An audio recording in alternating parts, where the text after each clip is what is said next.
Bismillahirrahmanirrahim. Assalamualaikum warahmatullahi wabarakatuh. Innal hamdalillah nahmaduhu wa nasta'inu wa nastaghfiruh wa na'udzu billahi min shururi anfusina wa min sayyiati a'malina. May yahdihillahu fala mudilla lahu wa may yudlilhu fala hadiyalah. Asyhadu an la ilaha illallah wahdahu la syarikalah wa asyhadu anna Muhammadan abduhu wa rasuluh. Allahumma shalli wa sallim wa barik ala Muhammad wa ala alihi wa ashabihi ajma'in. Amma ba'd.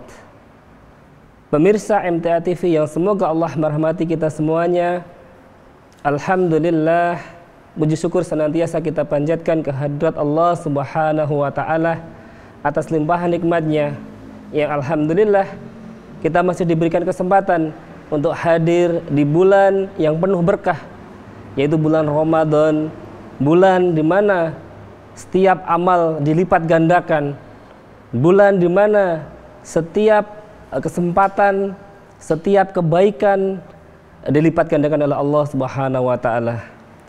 Pemirsa MTA TV yang semoga Allah merahmati kita semuanya, kenikmatan yang Allah berikan pada kita sungguh luar biasa banyaknya. Kalau kita menghitungnya sampai tidak mampu. Dan kalau dengan kita mensyukuri kenikmatan yang Allah berikan pada kita tadi, Allah masih akan menambahnya. Pemirsa MTA TV yang semoga Allah merahmati kita semuanya, Allah memberikan kita banyak kenikmatan. Tapi tentunya kita hidup di dunia ini disertai dengan ujian-ujian dari Allah. Karena memang di dunia ini adalah tempat untuk menanam dan akhirat adalah tempat untuk memetiknya, memanennya. Allah berfirman dalam surat Al-Baqarah ayat 155, dan sungguh akan kami berikan cobaan kepadamu dengan sedikit ketakutan, kelaparan, kekurangan harta, jiwa dan buah-buahan, dan berikanlah berita gembira kepada orang-orang yang sabar. Quran surat Al-Baqarah ayat 155. Ayat ini menjadi penjelas untuk kita bahwa di dunia ini adalah tempat ujian untuk kita, tempat cobaan untuk kita, dan akhirat adalah tempat memanen untuk kita. Kalau di dunia kita melakukan amal kebaikan, kita lulus dari ujian-ujian yang Allah berikan pada kita, Allah akan mengganjar dengan surganya Allah Subhanahu wa taala. Ujian manusia tentu berbeda-beda. Seperti apa yang difirmankan oleh Allah tadi. Ada yang diuji dengan dikurangi hartanya. Ada yang diuji dengan permasalahan problem-problem keluarganya. Ada yang diuji dengan anak-anaknya dan lain hal sebagainya. Tapi tentunya yang menjadi pembeda untuk orang yang beriman, yang menjadikan agama sebagai acuan hidupnya, agama sebagai pedoman hidupnya, dengan orang yang tidak mempedulikan agama tentu beda. Orang yang beriman, yang menjadikan agama sebagai acuan hidup dan pedoman hidupnya, akan menyelesaikan segala problem hidupnya dengan aturan agama. Allah berfirman dalam surat Al-Baqarah ayat 45, dan mohonlah pertolongan kepada Allah dengan sabar dan sholat. Dan sholat itu sungguh berat kecuali bagi orang-orang yang khusyuk. Al-Baqarah ayat 45. Pemirsa MTA TV yang semoga Allah merahmati kita semuanya. Jadi kalau Allah menguji kita, mencoba kita, yang pertama yang harus kita lakukan seperti apa yang difirmankan oleh Allah, kita meminta pertolongan kepada Allah dengan sabar. Yang kedua adalah dengan sholat. Wasta'inu bis-sabri was-shalah. Mintalah pertolongan kepada Allah dengan sabar dan sholat. Syekh Mutawalli As-Sarawi mengatakan dalam buku Kenikmatan Taubat, pintu menuju kebahagiaan dan surga salah satu keutamaan orang-orang yang sabar adalah mendapat cinta dari Allah Subhanahu wa taala. Kecintaan Allah Subhanahu wa taala ini termaktub dalam surat Ali Imran ayat 146. Allah mencintai orang-orang yang sabar. Selain itu beliau mengatakan Allah Subhanahu wa taala akan bersama orang-orang yang sabar. Menurutnya kesabaran ini bersifat khusus.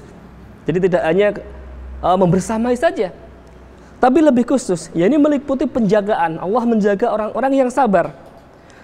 Pertolongan, Allah akan menolong orang-orang yang sabar. Perlindungan, Allah akan melindungi orang-orang yang sabar. Dan bimbingan Allah Subhanahu wa taala kepada mereka. Jadi bukan bersifat yang umum, hanya membersamai saja, tapi lebih dari itu. Pemirsa MTA TV yang semoga Allah merahmati kita semuanya, keutamaan yang lain dari orang-orang yang sabar dalam menghadapi ujian Allah adalah Allah akan membalas orang-orang yang sabar dengan balasan tanpa hisab. Allah berfirman dalam surat Az-Zumar ayat 10, innama yuwaffas sabiruna ajrahum bighairi hisab, yang artinya bahwa sesungguhnya hanya orang-orang yang bersabarlah yang dicukupkan pahala tanpa hisab.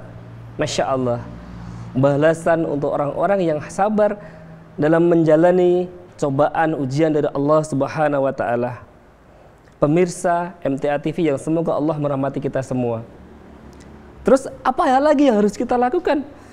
Seperti yang awal kita bahas tadi, bahwa wasta'inu bis sabri was shalah.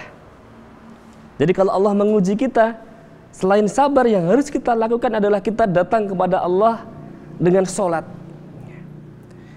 Yang menjadi pertanyaan, bagaimana kalau kita sudah sholat tapi pertolongan Allah belum datang?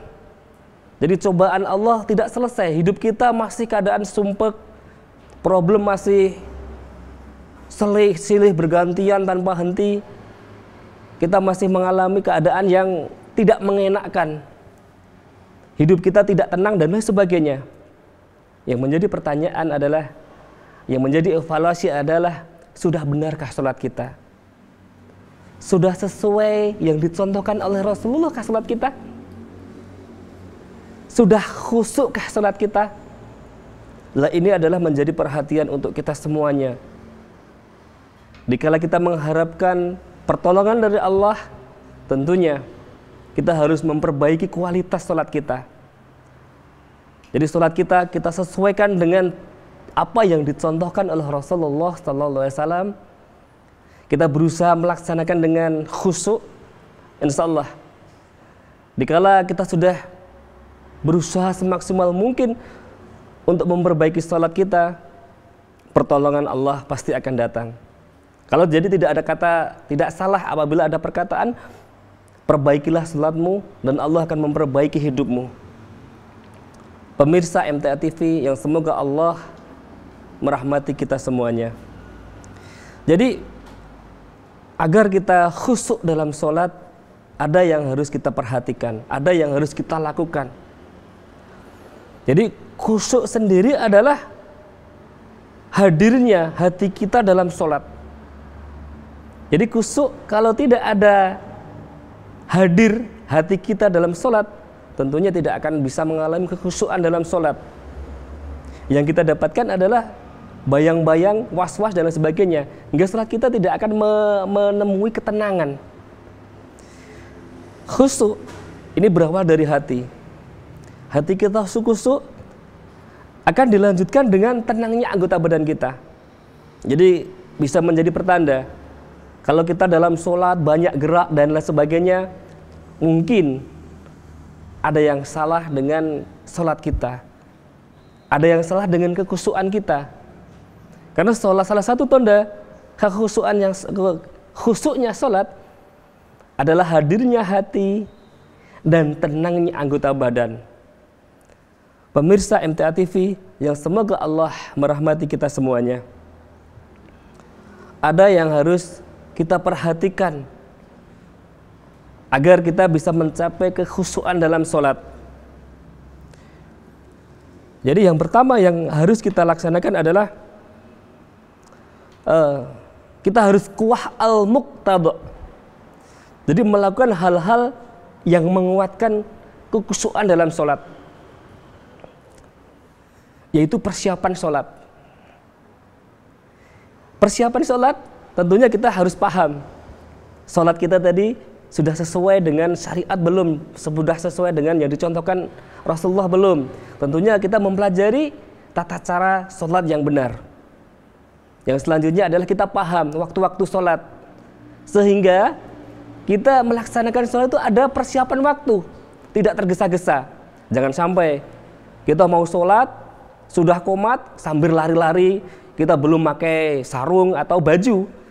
Sehingga saya yakin, sholat pun pasti akan terasa tidak nyaman, tergesa-gesa dan lain sebagainya. Makanya pentingnya kita ya tahu waktu-waktu sholat. Sehingga waktu sholat belum datang, kita sudah mempersiapkan diri kita. Mental kita sudah kita siapkan, pakaian kita sudah kita siapkan, mungkin badan kita sudah kita persiapkan dari hal-hal yang mengganggu ketidakkhusyuan. Mungkin bisa bersih-bersih dulu, mandi dulu, atau hal-hal yang lain. Bisa memakai minyak wangi-wangian, bagian dari disunahkannya dalam sholat. Itu bisa menambah kekhusyuan kita dalam melaksanakan sholat. Yang selanjutnya, yang kedua adalah setelah kita mempersiapkan diri kita tadi, yang kedua adalah kita mempersiapkan tata cara wudhu yang benar. Setelah itu adalah kita berusaha berpakaian yang terbaik. Kalau kita menghadap seorang yang mempunyai jabatan saja kita malu memakai pakaian yang compang-ramping, tentunya kalau kita menghadap Allah lebih malu lagi kalau kita berpakaian ala kadarnya. Kita pakai pakaian terbaik kita, bersih dari najis dan lain sebagainya. Pemirsa MTA TV yang semoga Allah merahmati kita. Selanjutnya, setelah kita berpakaian yang terbaik, memakai wangi-wangian, adalah kita dalam tata cara sholat kita. Dalam tata cara sholat kita yang perlu kita perhatikan adalah pentingnya kita tumak ninah dalam sholat. Jangan sampai sholat kita ibarat seperti dicontohkan seperti ayam mematuk makanannya. Sangat cepat sekali. Kita tidak memberi hak-hak dalam sholat. Hak sujud kita tidak berikan. Hak ruku tidak kita berikan. Tentu ini akan mengganggu kekhusyuan sholat kita.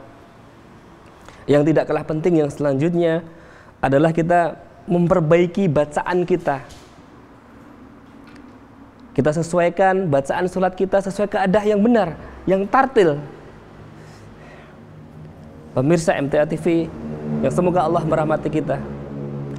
Yang selanjutnya adalah agar sholat kita khusyuk, yang tidak kalah penting adalah kita memahami apa yang kita ucapkan. Sholat adalah bagian komunikasi kita dengan Allah. Bagaimana kita bisa khusyuk kalau kita tidak memahami apa yang kita ucapkan, apa yang kita baca. Makanya penting kita mempelajari, mentadaburi bacaan-bacaan sholat kita, agar dalam kita melaksanakan sholat, hati kita itu hadir dan kita bisa berkomunikasi dengan Allah Subhanahu wa Ta'ala dan bisa menghayatinya, memahaminya, hingga kekhusyuan itu insya Allah akan kita dapatkan. Pemirsa MTA TV yang semoga Allah merahmati kita semuanya, sholat adalah sesuatu yang sangat penting. Jadi amalan yang pertama kali dihisab oleh Allah adalah sholatnya. Sholat yang benar adalah bisa mencegah dari fasad dan mungkar. Makanya seperti awal yang kita sampaikan tadi bahwa tidak salah ada ungkapan perbaiki sholatmu, maka Allah akan memperbaiki hidupmu. Pemirsa MTA TV yang semoga Allah merahmati kita, di bulan Ramadan yang mulia ini, marilah kita berbenah, kita evaluasi.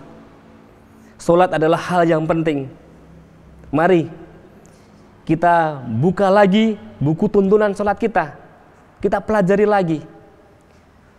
Semoga kita bisa melaksanakan sesuai dengan syariat agama yang benar, sesuai yang dicontohkan oleh Rasulullah SAW, bisa melaksanakan dengan khusyuk, sehingga Allah memberikan pertolongan untuk kita, memberikan pertolongan dalam ujian-ujian yang Allah berikan pada kita.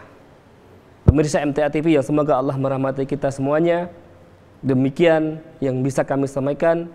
Semoga Allah menuntun kita, menjaga kita menjadi hamba-hamba yang selalu terjaga dari sholatnya, sehingga Allah menempatkan kita di yaumul akhir nanti di surganya Allah Subhanahu wa Ta'ala.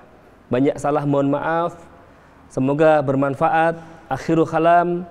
Wassalamualaikum warahmatullahi wabarakatuh.